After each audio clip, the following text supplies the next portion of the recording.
خدا مجھے استعمال کرتا ہے. تو میری طرف سے اور میرے خاندان کی طرف سے آپ کو سلام. ہم کلام کا ایک حوالہ پڑھیں گے اور اس کے بعد پھر آپ بیٹھ سکتے ہیں. خدا کے کلام میں پہلا کرنتھیوں اور اس کا 5واں باب اس کی 2 یا تیسری ہم پڑھیں گے. کتنے لوگ آج خوش ہیں؟ میں دیکھ رہا تھا بڑے زور سے آپ پرستش کر رہے تھے. سب لوگ خوش ہیں؟ ہاللیلویا. آج کلام میں دیکھیں گے پہلا کرنتھیوں 5واں باب اور اس کی 5, 7 اور 8 2 آیات آج ہم خدا کے کلام سے سیکھیں گے. اور پاسٹر صاحب بتا رہے تھے کہ آج آپ کے چرچ میں شاید بانی بھی ہے، تو اس کے تعلق سے ہی آج ہم خدا کا کلام سنیں گے کہ یہ جو پاک فسا جو آج ہم منانے والے ہیں اس کے بارے میں یہ کلام جو میں پڑھنے لگا ہوں وہ آپ پر کارگر ہوگا. کلام میں لکھا ہے کہ پرانا خمیر نکال کر اپنے آپ کو پاک کر دو تاکہ تازہ کھدا ہوا آٹا بن جاؤ. چنانچہ تم بے خمیر ہو کیونکہ ہمارا بھی فسا یعنی مسیح قربان ہوا. بس آؤ ہم عید کریں، نہ کہ پرانے خمیر سے، نہ بدی اور شرارت کے خمیر سے، بلکہ صاف دلی اور سچائی کی بے خمیری روٹی سے. خدا اپنے کلام کے پڑھے اور سنے جانے پر برکت بخشے. آپ تشریف رکھ سکتے ہیں. یہ جو حصہ خدا کا کلام ہمیں بتا رہا ہے، پولس رسول پہلے کرنتھیوں میں لکھتا ہے کہ آؤ ہم عید کریں. کس طرح کی عید؟ پہلے اس پرانے خمیر کو نکال دیں تو پھر ہماری عید ہوگی. اور وہ پرانا خمیر کیا ہے؟ گناہ کو ظاہر کرتا ہے. تو پھر کلام میں لکھا کہ بغیر خون بہائے معافی نہیں ہے. تو یسوع مسیح ہمارے لیے ایک پرفیکٹ قربانی کی پکچر بن کر آیا، اور ہم نے پڑھا کہ ہمارا مسیح جو قربان ہوا ہم اس کی فضا آج منا رہے ہیں. اور اگر ہم نکالیں یہ حوالہ میرے ساتھ، اگر آپ خروج کی کتاب اس کا 12واں باب نکالیں میرے ساتھ. اس ساری جو آج ہم عید منا رہے ہیں، عید فصح اس کو ہم کہتے ہیں، تو یہ یہودی لوگ یہ پہلی عید تھی جو منایا کرتے تھے، کیونکہ خدا ان کو مصر سے جو غلامی کا گھر تھا ان کے لیے. آپ کو پتا ہے کہ وہ کم تعداد میں تھے اور ان پر ظلم ہوتا تھا اور خدا ان کے ظلم کو دیکھتا تھا. اور پھر لوگ کراہتے تھے، لوگ خدا کے سامنے آہ و نالہ کرتے تھے، لوگ فریاد کرتے تھے کہ خدایا ہمیں تو اس غلامی کے گھر سے چھٹکارا دے. تو اس وجہ سے جب خدا نے موسیٰ کو وہاں پر کھڑا کیا تو لکھا ہے کہ قربانی پھر خدا نے موسیٰ کے ذریعے اپنی قوم کو، اس نے بے شک شروع میں بہانے کیے کہ میں نہیں خدا چھڑا سکتا، تو کوئی اور بندہ چن لے. آج جب ہم خدا کی خدمت کرنا خدا میں چنتا ہے تو ہم خدمت کرنے کے لیے موسیٰ کی طرح بہانے کرتے ہیں. تو ہم سب پر یہ فرض ہے، لکھا ساری دنیا میں جا کر انجیل کی منادی کرو، اور جو ایمان لائے اور بپتسمہ لے وہ نجات پائے گا، اور جو ایمان نہ لائے وہ مجرم ٹھہرایا جائے گا. اور مجرم ٹھہرانے کے لیے ایک ورڈ ہے انگلش میں کنوکشن، جس کے اوپر پہلے ہی جرم لگ جائے، جس کو سزا مل جائے، اس کے لیے کہتے ہیں کنوکشن. یہ کنوکشن کا لفظ یاد رکھیں. اور پاک روح کے بارے میں لکھا ہے کہ پاک روح دنیا کو کنوکٹ کرتا ہے. پاک روح نے دنیا کو سزا دے دی ہے، اس لیے وہ پاک روح ہے، اس لیے سزا دیا کیونکہ دنیا نے خدا کے بیٹے کو قبول نہیں کیا. تو ہم جتنوں نے اسے قبول کیا ہے، تو لکھا جتنوں نے اسے قبول کیا اس نے خدا کے فرزند بننے کا حق بخشا. Very good. تو میں یہ حوالہ پڑھنے لگوں. 12 باب کی پہلی آیت لکھا ہے، پھر خدا نے ملک مصر میں موسیٰ اور ہارون سے کہا، یہ مہینہ تمہارے لیے مہینوں کا شروع اور سال کا پہلا مہینہ ہو، جس میں عید فصح منائی جاتی ہے۔ یہ سال کا پہلا مہینہ ہے، اور یہ مہینوں کا جو یونانی لوگ تھے، اسرائیلی لوگ تھے، ان کے مہینوں کا پہلا مہینہ تھا۔ اور پھر لکھا ہے کہ بس اسرائیلیوں کی ساری جماعت سے یہ کہہ دو کہ اسی مہینے کی 10ویں دن ہر شخص اپنے آبائی خاندان کے مطابق گھر کے پیچھے ایک برا لے، اور اگر کسی کے گھرانے میں برا کو کھانے کے لیے آدمی کم ہو تو وہ اور اس کا ہمسایہ جو اس کے گھر کے برابر رہتا ہو، دونوں مل کر نفری کے شمار کے موافق ایک برا لے۔ گھر کے برابر رہنے سے مراد پتہ کیا ہوتا ہے؟ ایک یہ گھر ہے اور اس کے برابر یہ گھر ہے، تو اس کو برابر کا گھر کہتے ہیں، جس کو ہم نیبر بھی کہتے ہیں، جس کو ہم پڑوسی بھی کہتے ہیں۔ تو خدا نے کہا کہ اپنے پڑوسی سے ساتھ مل جائے، اور اگر وہ ان کی تعداد کم ہے خاندان کی، تو پڑوسی کو ساتھ ملا کے ایک برا خریدے اور اس کو ذبح کرے، اور اس کا خون آگے کیا لکھا ہے؟ اور تم ہر ایک آدمی کے کھانے کے مقدار کے موافق برا کا حساب لگانا، تمہارا برا بے عیب اور یک سالہ نر ہو، اور ایسا بچہ یا تو بھیڑوں میں سے چن کر لینا یا بکریوں میں، اور تم اسے اس مہینے کی 14ویں تک رکھ چھوڑنا، اور اسرائیلیوں کے قبیلوں کی ساری جماعت شام کو اسے ذبح کرے، اور تھوڑا سا خون لے کر جن گھروں میں وہ اسے کھائیں ان کے دروازوں کے دونوں بازو اور اوپر کی چوکھٹ پر لگانا۔ ٹھیک ہے جی، یہ فرض کریں یہ ہے دروازہ، اور یہ اوپر والا حصہ ہے، اور یہ اس کی بازو ہے۔ تو خدا نے کہا اوپر لگانا، اور یہاں لگانا، اور یہاں لگانا۔ تو میں اس کو پڑھ رہا تھا کہ لکھے خدا نے موسیٰ سے کہا کہ میں گزروں گا یہاں پر، کیا کون مارا ہے؟ خدا کہتا ہے میں گزروں گا وہاں سے، تو جہاں جن گھرانوں کے چوکھٹوں پر خون لگا ہوگا میں ان کو چھوڑتا جاؤں گا، اور باقی سب کے میں پلوٹوں کو مار دوں گا، ایون جو جانور ہیں مصریوں کے ان کے پلوٹوں کو بھی مار دوں گا۔ آج میں بتاتا ہوں آپ کو، یہ 10 آفتیں تھیں، ان کا میں ذکر آپ کے ساتھ کرنا چاہتا ہوں۔ پہلی آفت جو آئی تھی وہ خدا نے پانی کو بلڈ میں بدل دیا، یعنی پانی جو تھا اس کو خون میں بدل دیا، اور دوسری آفت جو تھی ان کے پاس فراگز آ گئے، اور تیسری آفت بتا سکتا کیا ہوا؟ تیسری آفت چوہے آ گئے، اور چوتھی آفت جو ہے وہ مچھر آ گئے، پانچویں آفت جو تھی ان کے جو ہے جانور مر گئے، ٹھیک ہے، اور اس کے بعد چھٹی آفت جو تھی وہ ان کو پھوڑے اور پھنسیاں، بہت بڑے پھوڑے ہو گئے ان کو مصریوں، یہ خدا ان پر آفتیں لا رہا تھا۔ تو وہ مصریوں کو جو اسرائیلیوں کو جانے نہیں دے رہے تھے، اس لیے خدا ان پر آفتیں لا رہا تھا۔ تو پہلے کیا کیا؟ فرعون نے اپنا دل سخت کیا کہ ان کو نہ جانے دے، اور اس نے جب یہ کام کیا تو خدا نے لکھا ہے کہ اس کا دل اور سخت کر دیا۔ تو یہ 10 آفتوں کے باوجود بھی، 9 آفتوں کے باوجود بھی ان کو نہیں کو جانے دے رہا تھا۔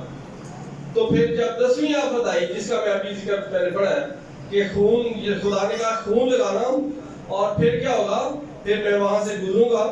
چلے اگلی آفت بھی دیکھ رہے ہیں، ہم نے 6 تک آفتیں دیکھی ہیں، اور چھٹی آفت جو 7ویں تھی وہ آگ اور اولے من پر پڑے، اور 8ویں جو آفت تھی، 8ویں آفت میں چڑیاں آ گئیں، اور 9ویں جو آفت تھی 3 دن کے لیے اندھیرا ہو گیا۔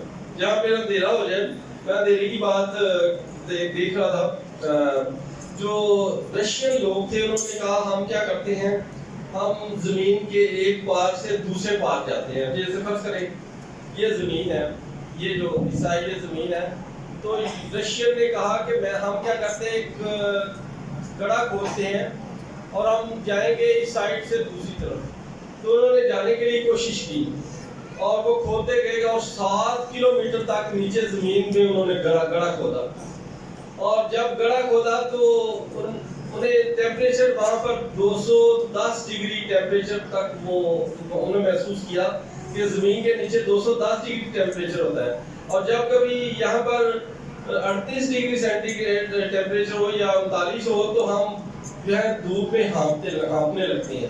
ہم کہتے ہیں بہت زیادہ گرمی ہو گئی ہے. یا کبھی 40 ہو جائے تو ہم کہتے ہیں بہت گرمی ہو گئی ہے. تو وہاں پر 210 ڈگری سینٹی گریڈ انہوں نے ٹیمپریچر کو محسوس کیا. اور کچھ لوگ وہاں نیچے جانے کی انہوں نے کوشش کی تو انہوں نے کہا کہ نیچے سے بڑی بڑی ڈرومی آوازیں آ رہی ہیں. اور پھر جیسے میں نے بتایا ٹیمپریچر انہوں نے دیکھا کہ ٹیمپریچر بہت نیچے بہت زیادہ بڑھ گیا ہے. انہوں نے کوشش کی زمین کے اس حصے سے اس حصے تک آنے کی، لیکن انہوں نے جو ہی 7 کلومیٹر تک وہ نیچے گئے تو یہ حالات ہوئے. اور پھر انہوں نے یہ کام چھوڑ دیا. انہوں نے کہا ہم نہیں جاتے، ایک طرف سے دوسری طرف ہم نہیں جاتے. تو کہنے کا مطلب یہ ہے کہ جو فائر ہے نیچے زمین میں فائر ہے. اور وہ آگ جو ہے وہ دوزخ کی ایک قسم کی آگ وہ جاری ہے. دوزخ بہت بڑی ہے، یہ آپ کو بتا دیں، کیونکہ دنیا میں تعداد جو لوگوں کی ہے وہ دوزخ میں جانے والے لوگ بہت ہیں. ٹھیک ہے، تو ہمیں خدا کا شکر ادا کرنا چاہیے کہ ہمیں خدا نے چنا ہے اور ہم کیا کریں، اس کی خدمت کریں، تاکہ جو لوگ کلام میں لکھا ہے جو لوگ آگ میں جا رہے ہیں ان کو جھپٹ کر باہر نکالنا. تو یہ ہمارا فرض ہے کہ ہم کیا کریں، یسوع مسیح کے لیے کام کریں. ٹھیک ہے، سب قوموں کا شاگرد بناؤ اور جو ایمان لائے اور بپتسمہ لے وہ نجات پائے. یعنی لکھا کہ سب قوموں کا شاگرد بنا کر بپتسمے دیتے جاؤ. تو آج میں نے 9 آفتیں پڑھی اور 10ویں آفت جو ہے یہ میں نے آپ کو بتائی ہے کہ 10ویں آفت کی خدا نے ان کے پلوٹے مار دیے. اور جب پلوٹے مارے تو پھر سارے لوگ یعنی مصر فرعون کے پاس آئے اور انہوں نے کہا کہ ہم نے یہاں پر زندہ رہنا ہے، ہمیں ان لوگوں کے خدا نے مار دینا ہے، کچھ ان کو جانے دے. اگر تو چاہتا ہے کہ ہم مر جائیں تو ان کو رہنے دے، اور اگر تو چاہتا ہے کہ ہم زندہ رہیں تو ان کو جانے دے. ہاللیلویا. تو خدا پھر اپنے زور بازو سے ان کو نکال لایا. اور پھر اس لیے پولس رسول کہتا ہے کہ آؤ ہم عید کریں، کیونکہ ہمارا فصح جو مسیح ہمارے لیے قربان ہوا. اس لیے ہم عید فصح مناتے ہیں. اور یہ عید فصح جو ہے، اور آگے ہم دیکھتے ہیں کہ دیکھیں بکروں اور بچڑوں کا خون جو ہے گناہ کو نہ دھو سکا. بکروں اور بچڑوں کا خون جو تھا وہ گناہ کو نہ دھو سکا. آگے نکالیں اور ہم دیکھتے ہیں یہ عبرانیوں کا خط، اس کا 10واں باب اور اس کی 3 سے 5 آیات میں پڑھوں گا. ٹھیک ہے، بلکہ وہ قربانیاں 10واں باب ہیبریو چیپٹر 10 ورس 3 to 5. عبرانیوں 10واں باب 3 سے 5 آیت.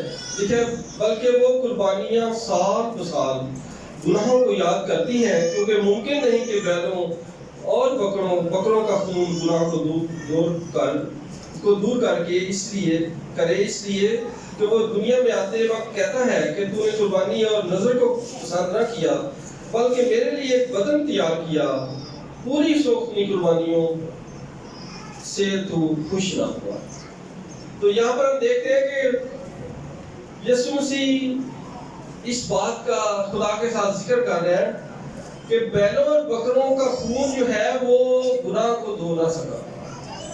یہ عبرانیوں کا خط جو ہے وہ کچھ لوگ کہتے ہیں کہ پولس رسول نے لکھا ہے، کچھ لوگ کہتے ہیں کہ چونکہ پولس رسول کا یہاں پر نام نہیں ہے اس لیے یہ کسی اس کے شاگرد نے لکھا ہے، لیکن خدا نے لکھوا تو دیا ہے. دیکھیں، بیلوں اور بچڑوں کا خون گناہ کو نہ دھو سکا، اس لیے خدا نے ایک بدن تیار کیا. اور وہ بدن کیا ہے؟ خدا کا کلام. خدا نے لکھا ہے اپنے کلام کو جسم دیا، اور وہ جسم کیا ہے؟ یسوع مسیح. اس کی عید فصح آج ہم منا رہے ہیں. کون سی عید فصح منا رہے ہیں؟ یسوع مسیح کی عید فصح. وہ ہمارے لیے قربان ہوا. اور یوحنا کہتا ہے جب وہ بپتسمہ لینے کے لیے آ رہا تھا یسوع مسیح، تو اس نے کہا دیکھو خدا کا بڑا جو جہان کا گناہ. تو یسوع مسیح جو ہے وہ جہان کا گناہ اٹھا لے جاتا ہے، لیکن ان کا گناہ وہ اٹھائے گا جنہوں نے اس کے پاس آنا ہے، جنہوں نے توبہ کرنی ہے، جنہوں نے اس بات کا اظہار کرنا ہے کہ ہم مسیح کے ساتھ چلیں. پہلے مسیح کے ساتھ کمٹمنٹ کریں گے. پاسٹر صاحب پہلے مجھے بتا رہے تھے کہ ہم کر رہے ہیں کوشش کہ اس سنڈے بیپٹزم دیں، بیپٹسمیں دیں، لیکن وہ ملتوی ہو گیا پروگرام. تو بہرحال میں بپتسمے کی بات آپ کو بتاتا ہوں. بپتسمہ ہم کیا کرتے ہیں؟ بپتسمہ پترس کہتا ہے کہ اس سے نجاست دور نہیں کرنا مراد، بلکہ اس سے بلکہ ہم پورے دل سے خدا کے طالب ہوتے ہیں.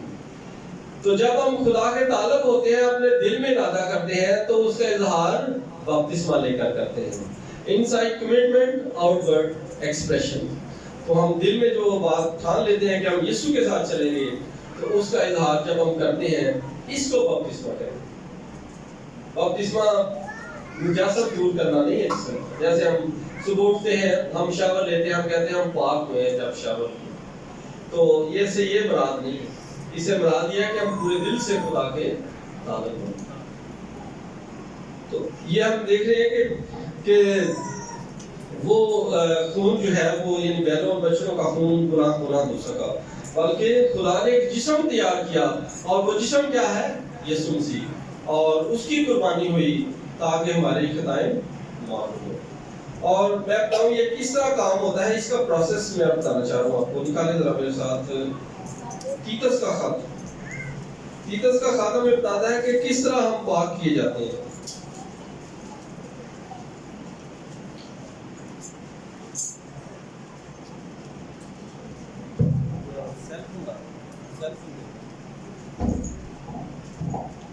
تیتس کا خط نکالیں.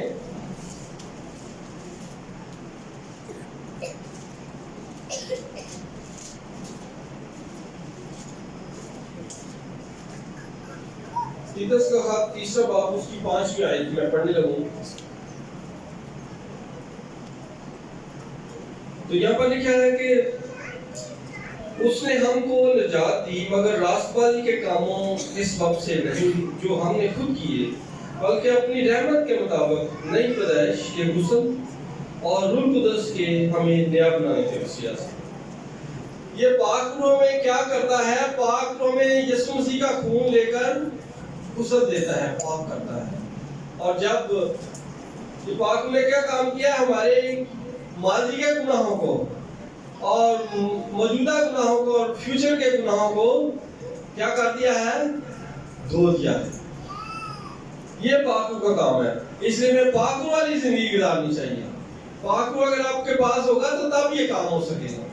دیکھیں آدم سے خدا نے پاک روح لے لیا، آدم کتنی اسے ذلت اٹھانی پڑی.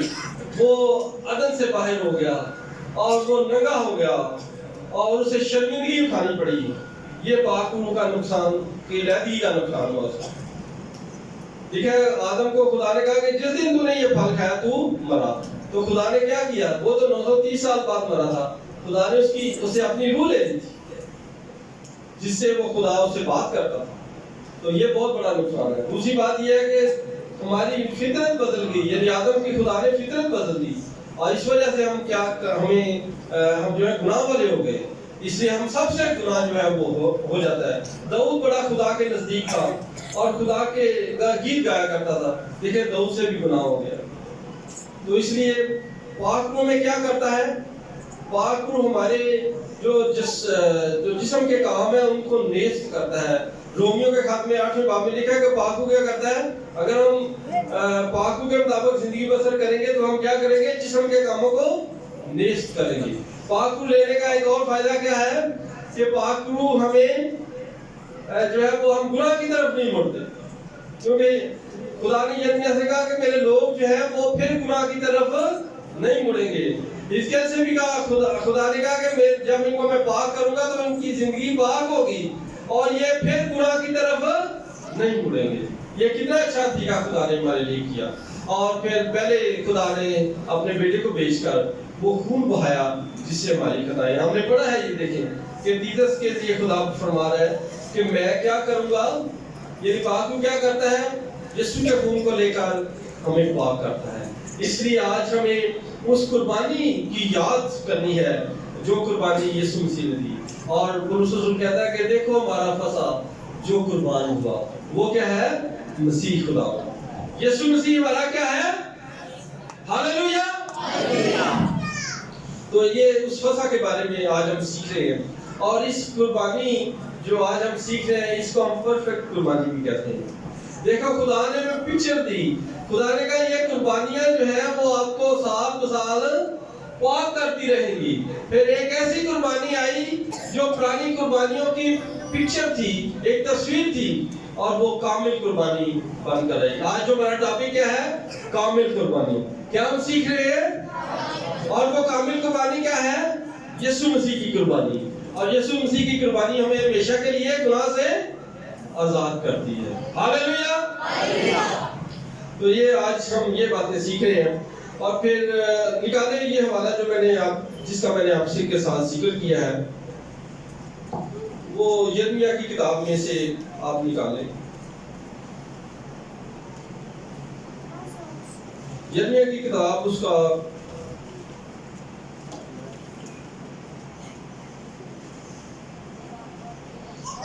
31 باب اور 31 سے 34 آیات ہم یہ پڑھیں گے، آیات تک پڑھیں گے۔ یرمیہ 31 باب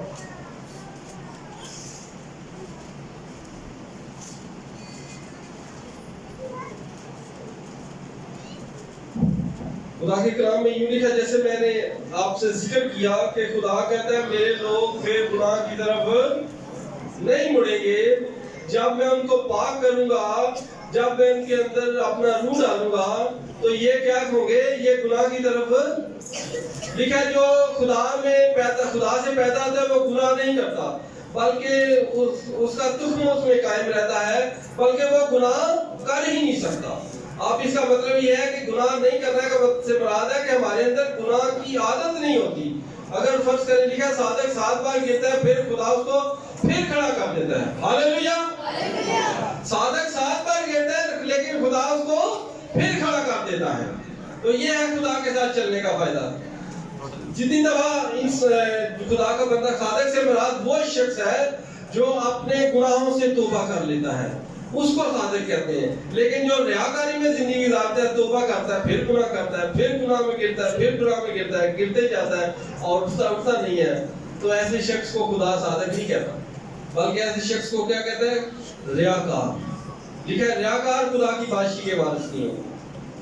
تو ہم پڑھتے ہیں قرآن میں لکھا ہے 31 آیت، یہاں لکھا ہے دیکھ وہ دن آتے ہیں، خداوند فرماتا ہے، جب میں اسرائیل کے گھرانے اور یہودا کے گھرانے کے ساتھ نیا عہد باندھوں گا، اور اس عہد کے مطابق نہیں جو میں نے ان کے باپ دادا سے کیا، جب میں نے ان کی دستگیری کی تاکہ ان کو ملک مصر سے نکالنا ہوں، اور انہوں نے میرے عہد کو توڑا اگرچہ میں ان کا مالک تھا۔ خداوند فرماتا ہے، بلکہ یہ وہ عہد ہے جو میں ان دنوں کے بعد اسرائیل کے گھرانے سے باندھوں گا۔ خداوند فرماتا ہے، میں اپنی شریعت ان کے باطن میں رکھوں گا اور ان کے دل پر لکھوں گا، اور میں ان کا خدا ہوں گا اور وہ میرے لوگ ہوں گے۔ اور وہ پھر اپنے پڑوسی سے اپنے بھائی کو یہ کہہ کر تعلیم نہیں دیں گے کہ خداوند کو پہچانو، کیونکہ چھوٹے سے بڑے تک وہ سب مجھے جانیں گے۔ اور خداوند فرماتا ہے، اس لیے کہ میں ان کی بد کرداری کو بخش دوں گا اور ان کے گناہ کو یاد نہ کروں گا۔ ہاللیلویہ۔ یہ دیکھیں خدا کہتا ہے کہ میں جب ان کو بخش دوں گا تو پھر وہ دوبارہ کوئی شخص اپنے پڑوسی سے نہیں پوچھے گا کہ خدا کو پہچانو، کیونکہ وہ سب مجھے جو اس کے پاس آ جائیں گے وہ سب خدا کو پہچان جائیں گے۔ اور خدا کو پہچاننے کا طریقہ کون سا ہے؟ پہلے توبہ کرو اور پھر پانی کا بیپٹزم لو، ارادہ کرو کہ ہم نے خدا کے ساتھ چلنا ہے اور اس ارادے میں قائم رہو۔ اور جب ہم اس ارادے میں قائم رہتے ہیں تو پھر خدا ہمیں فضل دیتا ہے اور اس گفٹ کو دیتا ہے، اس باغوں کے گفٹ کو دیتا ہے جو ہماری رہنمائی کرتا ہے اور ہمیں پھر گناہ کی طرف مائل نہیں ہونے دیتا۔ تو یہ خدا کے ساتھ چلنے کا فائدہ۔ جو لوگ پاکوں کے بغیر زندگی گزارتے ہیں وہ کبھی بھی پرفیکٹ نہیں ہو سکتے۔ اور آج دیکھیں خدا کا کلام کہتا ہے کہ تمہارے اندر بہت سارے جھوٹے استاد اٹھ کھڑے ہوں گے، اور پھر خدا کہتا ہے کہ آپ نے پہچاننا ہے، روحوں کا امتیاز کرو تاکہ ان کو پہچانا جو جھوٹی تعلیم دیتے ہیں، اور ان سے دور رہو بلکہ سچائی کی تعلیم پر قائم رہو۔ وہی کلیسیا سچائی پر قائم ہے جو خدا کے کلام کو مانتی ہے، اور جو دیکھیں شروع سے لے کر خدا جب ان کو ملک مصر سے نکال لایا اور خدا نے کہا تم میری عبادت کرنا، اور پھر وہ گناہ میں گرتے رہے، بت پرستی بھی کرتے رہے، پھر خدا ان کو سزا دیتا رہا، اور جو خدا کے ساتھ چلتے رہے خدا ان کو سر بلند کرتا رہا۔ ابراہیم سے کہا، خدا نے کہا تو میرے ساتھ چل اور کامل ہو اور اپنے ناطے داروں کو اور اپنے باپ کے گھر کو چھوڑ دے تو میں تجھے سرفراز کروں گا، میں تجھے اونچا بناؤں گا اور تیرا نام جو ہے پوری زمین پر سرفراز ہوگا۔